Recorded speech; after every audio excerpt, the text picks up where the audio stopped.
பல்லாண்டு பல்லாண்டு பல்லாயிரத்தாண்டு பல கோடி நூறாயிரம் மல்லாண்ட தின்தோல் மணிவண்ணா உன் செவ்வடி செவ்வி திருகாப்பு. ஓம் நமோ நாராயணா, ஓம் நமோ நாராயணா, ஓம் நமோ நாராயணா. யோகி ராம் சரத்குமார், யோகி ராம் சரத்குமார், யோகி ராம் சரத்குமார். ஜெயகுரு ராயா நேயர்களுக்கு டாக்டர் சைதை ராஜாவின் அன்பான வணக்கங்கள். நாம் இப்பொழுது வார ராசி பலன்கள் வாக்கிய பஞ்சாங்க அடிப்படையில் பிப்ரவரி 26 முதல் மார்ச் 3ஆம் தேதி வரைக்கும் உள்ளடக்கிய நாட்களுக்கு கிரகங்கள் எப்பேற்பட்ட பலன்களை வழங்கப் போகிறது என்பதை ஒவ்வொரு ராசியாக பார்க்கலாம் வாங்க. இந்த வாரம் முழுவதும் தேய்பிறை நாட்களே. மிதுன ராசி காலபுருஷனுக்கு 3வது ராசி.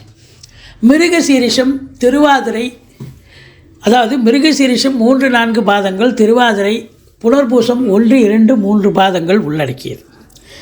இந்த புத பகவான் இந்த வாரத்தில் பார்த்தீங்கன்னு சொன்னால் 9ஆம் இடத்தில் 5 நாளும் 10ஆம் இடத்தில் 2 நாளும் சஞ்சாரம் செஞ்சு பலனை தருகிறார். ராகு பகவான் 10ஆம் இடத்துல சூப்பர், 11ஆம் இடத்துல அதை விட சூப்பர் குரு பகவான், 9ல் சனி பகவான் சஞ்சாரம். இப்படி கிரகங்களுடைய சஞ்சார நிலை மிக சிறப்பாக இருப்பதால் இந்த மிதுன ராசிக்கு இந்த வாரம் யோகமான ஒரு வாரமா என்றால் பாக்கியமான வாரம்னே சொல்லலாம். தொட்டதெல்லாம் தொடங்கும், தொடாததெல்லாம் தொடங்கும், நினைத்த காரியம் கைகூடும், நினைக்காத காரியம் கூட வெற்றி பெறும். அப்பேற்பட்ட ஒரு அற்புதமான ஒரு வாரம் இந்த வாரம். பாக்கிய நிலைகளை பெறுகிறீர்கள். ஈஸிலி டு கெட்டுன்னு இங்கிலீஷில் சொல்லுவாங்க. அதுபோல் எதையும் நீங்கள் போராடி ஜெயிக்க வேண்டாம், ஈஸியாக எல்லாமே கிடைக்கும். எடுக்கின்ற எந்த முயற்சியாக இருந்தாலும் அது பெரிய வெற்றியை தேடித்தரும். இளைய சகோதர சகோதரிகள் ஆதரவாக இருப்பார்கள். பரஸ்பரம் அவங்க வீட்டுக்கு நீங்கள் போக, உங்கள் வீட்டுக்கு அவங்க வர, அப்படி ஒரு அன்னோன்யம் இருக்கும். எந்த ஒரு, அதாவது வெளிநாட்டில் இருந்து நல்ல தகவல் கண்டிப்பாக வரும். பிபிஓ, சாஃப்ட்வேர், ஹார்ட்வேர், தபால் தந்தி லாக்கா, கொரியர் சர்வீஸ், விளையாட்டு வீரர்கள், வீராங்கனைகள், நடன கலைஞர்கள், ஸ்டண்ட் கலைஞர்கள், பின்னணி பாடகர்கள், இசை அமைப்பாளர்கள், இசை வல்லுநர்கள், சினிமா மற்றும் தொலைக்காட்சி பிரிவில் பணியாற்றக்கூடிய நடிகைகள், டெக்னீஷியன்கள், எடிட்டர்கள், கேமராமேன்கள், புகைப்பட கலைஞர்கள், அத்துணை பேர்களுக்கும் வாய்ப்புகள் வந்து கதவை தட்டும். மற்றபடி 4 கேது இருக்குது. இது உண்மையிலேயே மைனஸ் தாங்க. தாயினுடைய தேக ஆரோக்கியத்தில் அக்கறை தேவை. இந்த வாரம் அவங்களுக்கு உடம்பு முடியாமல் போய் மருத்துவமனைக்கு அழைத்து சென்று செலவினங்கள் வைக்கக்கூடிய ஒரு வாரம். அது மட்டும் இல்லைங்க, வண்டி வாகனங்கள் கூட பழுதாகும். நீங்கள் அதை வச்சு சாதாரணமாக வண்டி யூஸ் பண்ணுறவங்களுக்கும் பழுதாகும். அதை வச்சு பழுப்பு நடத்துகிறாங்க பார்த்தீங்களா, வண்டி வாகனங்களை வச்சு அவங்களுக்கு சவாரி கிடைக்கிற மாதிரி கிடைக்கும்.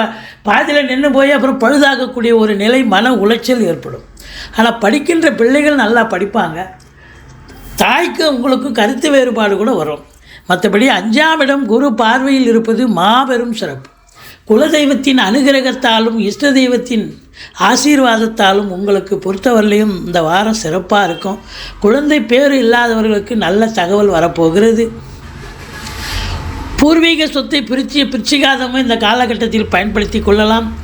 ரேஸு, சீட்டாட்டம், லாட்ரி, ஸ்பெக்குலேஷன் போன்ற ஷேர் மார்க்கெட் போன்ற இனங்களில் ஈடுபாடு வைத்திருக்கும் அன்பர்களுக்கு சிறப்பான ஒரு வாரம். சந்தோஷமாக இருக்க போகிறீங்க. எது இருக்கோ இல்லையோ அந்த மிதுன ராசிக்கு சந்தோஷம் அதிகரிக்குங்க இந்த வாரம். ஆனால் 6ஆம் இடத்தை சனி பார்க்கறதால தேக ஆரோக்கியத்தில் அக்கறை தேவை. எதிரிகளால் தொல்லைகள் ஏற்படலாம். கடன் சுமை இருப்பவர்களுக்கு விழிப்புதுங்க வைக்கக்கூடிய நிலை இருக்கும். ஆன போதிலும் திருமண வயதில் இருக்கும் ஆண் பெண் இருபாலருக்கும் திருமணம் கைகூடி வரும். நண்பர்களால் ஆதாயம், நட்பு வட்டாரங்கள் பெருகும். அதே நேரத்தில் கூட்டு தொழில் செய்கிறவங்களுக்கு, கூட்டாளிகளுக்கும் உங்களுக்கும் ஒரு அண்டர்ஸ்டாண்டிங் இருக்கும். கூட்டு தொழில் நல்ல சிறப்பாக விளங்கும். மற்றபடி உங்களை பொறுத்தவரையிலேயே 5க்குடையவன் 8ல் இருக்கார். அப்போது தெய்வத்தின் அனுகிரகம் உங்களுக்கு நிச்சயமாக உண்டு.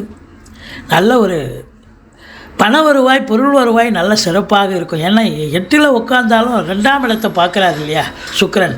அப்போ வந்து காசு பணம் பொருளக்கூடிய சம்பாத்தியம் பண்ணக்கூடிய ஒரு காலகட்டம்.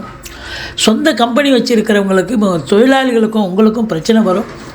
ஆனாலும் தொழில் சிறந்து விளங்கி நல்ல சம்பாத்தியத்தை பார்க்க போகிறீர்கள். தொழிலாளர்கள், அது பணியாளர்கள் எல்லோரும் உங்களுக்கு ஆதரவாக இருப்பாங்க. அவங்களும் சந்தோஷமாக இயங்கக்கூடிய காலகட்டம்.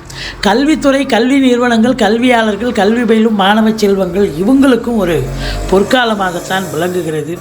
பூமிக்கு அடியில், அதாவது நிலக்கரி, சுரங்கம், பெட்ரோலியம் ப்ராடக்ட் போன்றவற்றில் பணியாற்றுபவர்களுக்கு கூட இந்த வாரம் மிக மிக உன்னதமான ஒரு வாரம். வெளிநாட்டு பயணம் உங்களுக்கு அனுகூலத்தை தரும். உள்நாட்டு வாணிபம், வெளிநாட்டு வாணிபம், ஏற்றுமதி இறக்குமதியாளர்கள், ஷேர் மார்க்கெட்டில் இன்வெஸ்ட் பண்ணுறவங்க, ஸ்பெக்குலேஷன் பண்ணுறவங்க, ஆன்லைன் பிஸ்னஸ் பண்ணுறவங்க, ஹோட்டல் பிஸ்னஸ் பண்ணுறவங்க இவங்களுக்கெல்லாம் சிறப்பான ஒரு காலகட்டம். இம்போர்ட்டிங் எக்ஸ்போர்ட்டிங் பிஸ்னஸ் பண்ணுறவங்களுக்கு ரொம்ப அற்புதமான ஒரு பலனை பார்க்க போகிறீர்கள். அது மட்டும் இல்லை, electronical goods production and sales use பண்ணுற இடமும் சரி, எல்லோரும் உங்களுக்கு சந்தோஷமாக இருக்கக்கூடிய அமைப்பு இருக்குது. தொழிலை விரிவாக்கம் பண்ணுவீங்க. கேட்குற இடத்துல கடன் கிடைக்கும். அதை கடனை வச்சு தொழிலை விரிவாக்கம் பண்ணி நல்ல சம்பாத்தியத்தை பார்க்க போகிறீங்க. சொந்த தொழிலில் இருக்கிறவங்க, உத்தியோகத்தில் இருக்கிறவங்களுக்கும் நல்ல ஒரு அணுகுமுறை, மற்றவங்களோட எல்லார்கிட்டையும் நல்லா ஃப்ரீயாக கலந்து பேசி நல்ல உத்தியோகத்தில் நல்ல பேர் புகழ் கிடைக்கக்கூடிய ஒரு அமைப்பு இருக்குது. சலுகைகள் அனைத்தும் கிடைக்கும் உத்தியோகம் பார்க்குறவங்களுக்கு. மற்றபடி தொட்டதெல்லாம் தொடங்க போகிறது. நல்ல லாபமயம் தான் உங்களுக்கு. சொந்த தொழில் பண்ணுறவங்களுக்கு அற்புதமான ஒரு லாபமயம், நல்ல சம்பாத்தியத்தை பார்க்க போகிறீங்க. இந்த வாரம் உங்களுக்கு கிரகங்கள் அற்புதமான பலன்களை வாரி வழங்கப் போகிறது. பிள்ளையாரை வழிபாடு செய்யுங்கள், துர்க்கையை போற்றுங்கள். வாழ்க்கை வளமோடும் நலமோடும் அமையப்போகிறது.